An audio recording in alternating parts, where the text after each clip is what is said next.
And now, Mr. Serling. Submitted for your approval, Craig Beam, a 40-something-year-old man-child. In some respects, your typical Pacific Northwest inhabitant, that breed of male who prefers t-shirts to neckties, drinks too much beer, and perpetually sports facial hair regardless of the current trends. But he's also got one foot planted firmly in the global phenomenon known as nerddom. He possesses an unassailable fondness for action figures, funny t-shirts, and cute internet memes.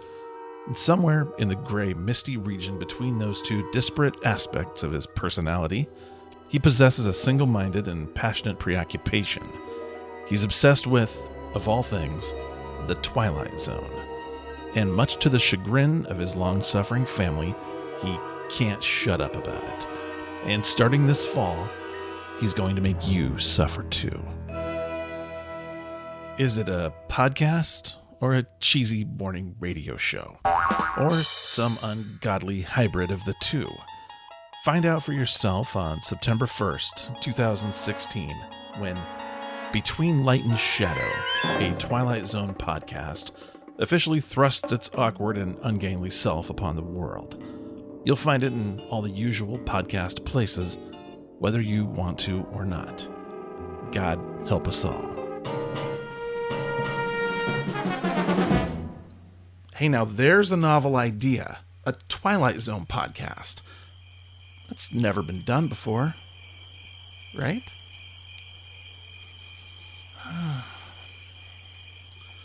So hey, welcome to Between Light and Shadow, a Twilight Zone podcast. Now, this podcast, for a variety of reasons, has taken over a year and a half to put together.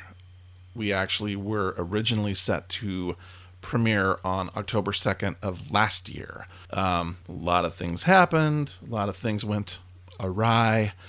We had some technical problems. We had some personal problems. And it got delayed and delayed and delayed again. But despite all the adversity, all the challenges, all the uphill battles, all the fights to the death, here we are. You can't keep a good podcast down. Okay, I guess it remains to be seen if this is a quote-unquote good podcast or not. I guess we'll see. So I'm Craig, by the way, and you might be asking yourself, what qualifies this clown to host a Twilight Zone podcast? Well, some of you might have seen my blog, My Life in the Shadow of the Twilight Zone, which I started back in 2009 when the Twilight Zone was turning 50 years old. I had this kind of grand plan to watch each episode on the night of its 50th birthday and then write about it. And since the show was on for 5 years, that represented a 5-year commitment. His 5-year mission: to explore the Twilight Zone, to plumb its depths, to study its many facets, to celebrate its first 50 years of existence, but perhaps most importantly, to inflict his unique brand of semi-vulgar humor onto an innocent and unsuspecting So the blog was kinda, I guess, intended to chronicle that 5-year project, document it, create an eternal record, because the internet is eternal, right? So that started in 2009, but my love affair with the Twilight Zone didn't start there. Oh no, dear listener, it goes much further back than that. Much, much further.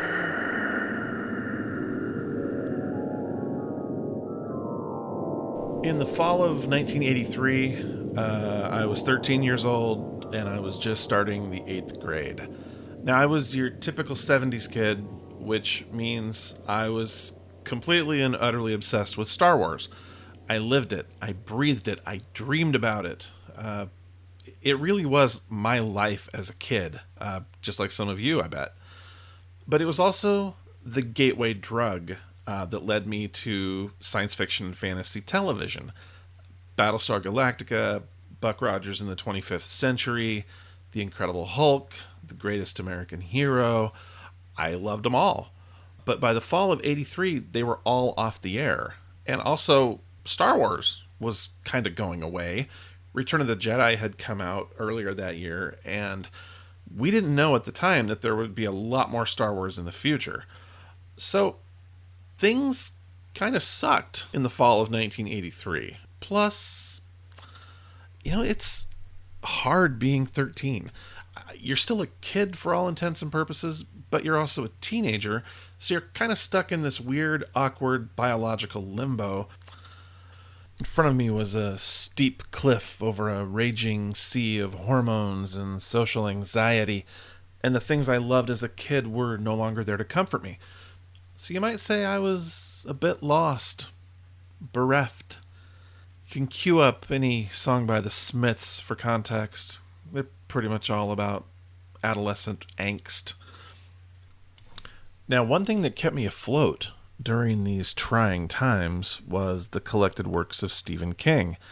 I had read The Dead Zone, and I just fell in love with it. So I kind of just plowed through all the Stephen King books I could find, except for one, Danse Macabre, which is a nonfiction book, which I had no interest whatsoever in.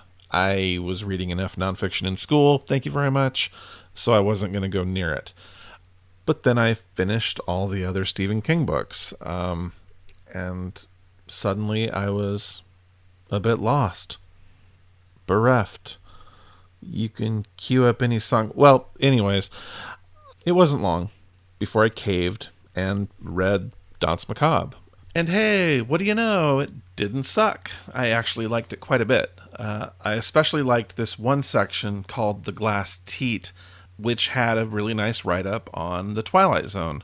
Now, I had never seen the Twilight Zone at this point. I'd heard of it, but I'd never seen it.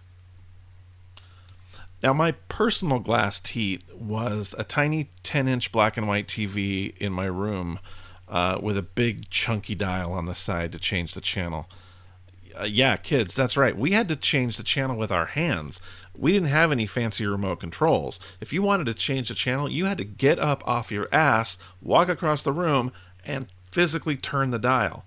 I can still hear the heavy clicking sound that dial made. I used to turn it as fast as I could, which would speed up that clicking and basically sounded like fart noises, which, at 13 is pretty hilarious.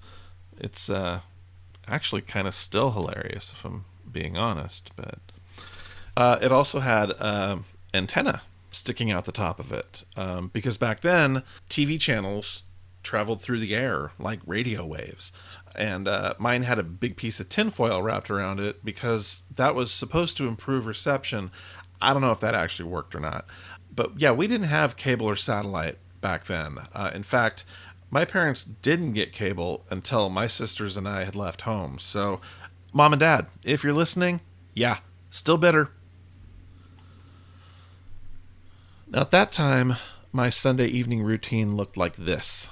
I'd get home from youth group about 9:30, and then, what? Yeah, that's right, I went to church. Believe it or not, I went to church back then.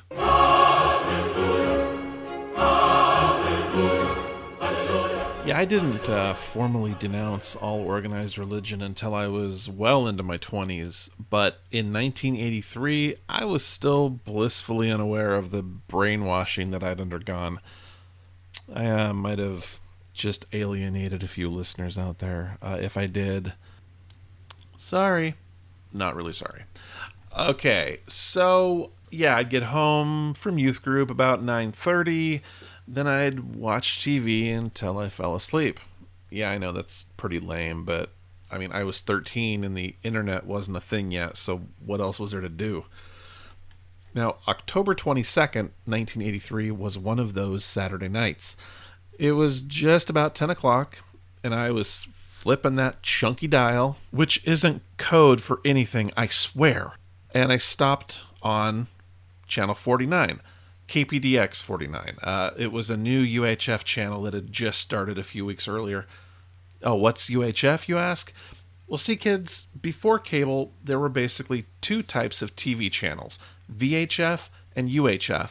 And the difference between them was, You know what? Fuck it. It's not important. You can Google it if you care. Anyway, on that fateful night, on that new UHF channel at 10 p.m. Pacific Standard Time, I saw... Well, what did I see exactly? There was a doorway suspended in space. A fake eyeball floated by, opening its equally fake eyelid. A scuba diver swam across the screen, followed by a trail of oxygen bubbles. It'd be years before I'd realize that was actually a mannequin with flowing hair. Let's see, what else? There was a mathematic equation, a ticking clock, and then those 3 magical words appeared before my eyes. The Twilight Zone. It was a tale of unrequited love and witchcraft called Jezebel.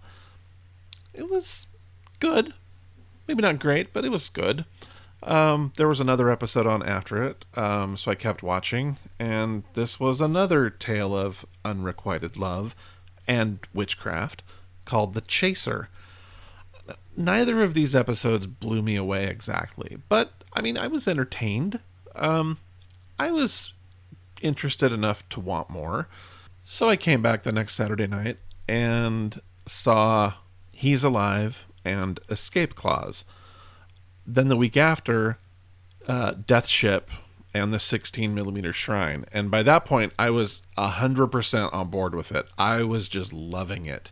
So every Saturday night after that, I had a date with my glass teat at 10 o'clock sharp. Well, that isn't nearly as sexy as it sounds. Now, at this point, you may be wondering how the hell I could possibly know which episodes aired on which dates more than 30 years ago. Did I keep some kind of diary of my viewing habits? No. Do I own a time machine? No, unfortunately. Do I have a photographic memory? No. Hell no. My memory is terrible. Here's how I did it. 2 words, kids. The library. You know the library? It's that building with all the books, which you don't read because you're too busy out capturing Pokemon or whatever it is you guys are doing. Now, it occurred to me that I could find out which episodes I had seen on which dates by looking up the TV listings out of old newspapers, which are archived by the library. So I imagine this big, dusty basement full of cobwebs and racks of yellowed old newspapers that I'd have to sift through for hours. Turns out they have all that stuff online. So I was able to just pull up the TV listings from back then and basically reconstruct my early history with the show. And it's a good thing, too, because I always thought that it was And When the Sky Was Opened that aired right after Jezebel that first night I saw the show. But turns out I didn't see that till 6 weeks later. So I've been telling that story wrong all these years. So great. Right out of the gate, your host is an unreliable narrator. Anyway, my stash of cassette tapes grew. I don't know how long this went on, but I recall having a medium-sized box full, so I must have been recording the show for several months at least. And oh, those were the days. I described this period in my blog as follows. These were the halcyon days of my decades-long love affair with the series. A simpler time without bills or kids or midlife crises, when my responsibilities consisted solely of doing my homework and getting my chores done. A time when the Twilight Zone was my daily ticket to mystery, to terror, to paradox, to fascinating realms of wonder and imagination. And then I grew up, I got married, I had kids, I had bills, I got divorced, I hit midlife, I got married again. You know, your basic existential roller coaster. But the Twilight Zone was always right there to accompany me through it all, distracting me and entertaining me when things got too dicey.